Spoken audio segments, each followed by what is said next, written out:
In the last video, the drag racer, we talked about how each string has a unique bow direction and that bow direction is somewhat similar to the angles that we would have if we were rowing a boat or canoeing. Today's exercise is designed to help further develop your understanding of the unique direction needed for each string, as well as the relationship between the direction on each string. Because of the need to negotiate these quick string or lane changes, I like to think of this exercise as the Formula One.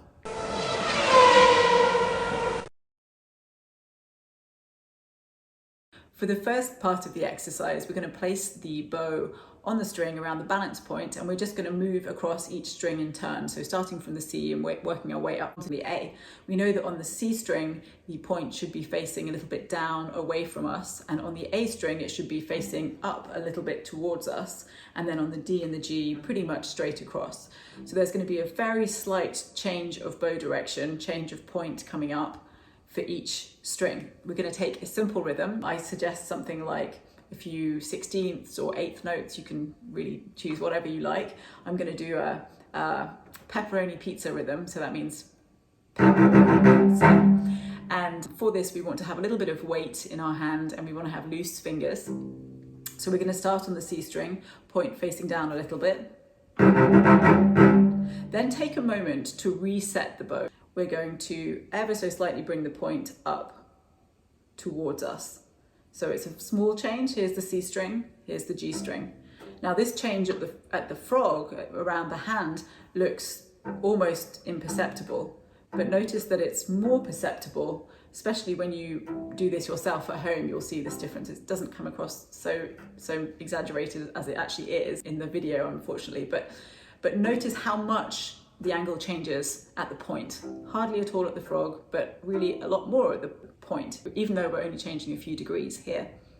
Once you've reset the bow on the G string, now the bow pretty much going straight across, we need to play that same rhythm again with a little bit of downward weight and a little bit of freedom in the fingers, nice loose fingers.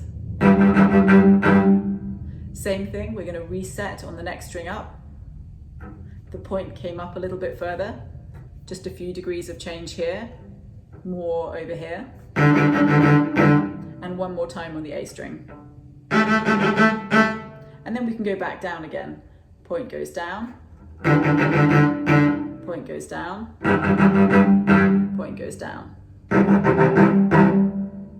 So once through without stops, it would be like this.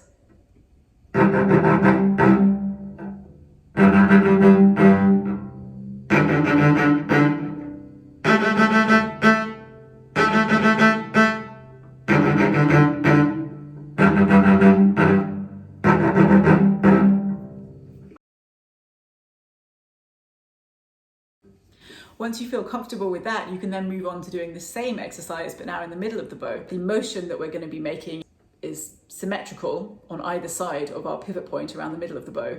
That means the bow is going to be moving at the point up in the same amount as it moves down at the frog. Right, when we were at the balance point, most of the motion was happening over in the point over here. But when we're here, it's going to be pretty much the same on either side. Note also how when we're in the middle of the bow, the opening of the forearm here is a little bit more exaggerated than it was when we were at the frog. So when we're here, this motion at opening up in the elbow is going to be a bit more.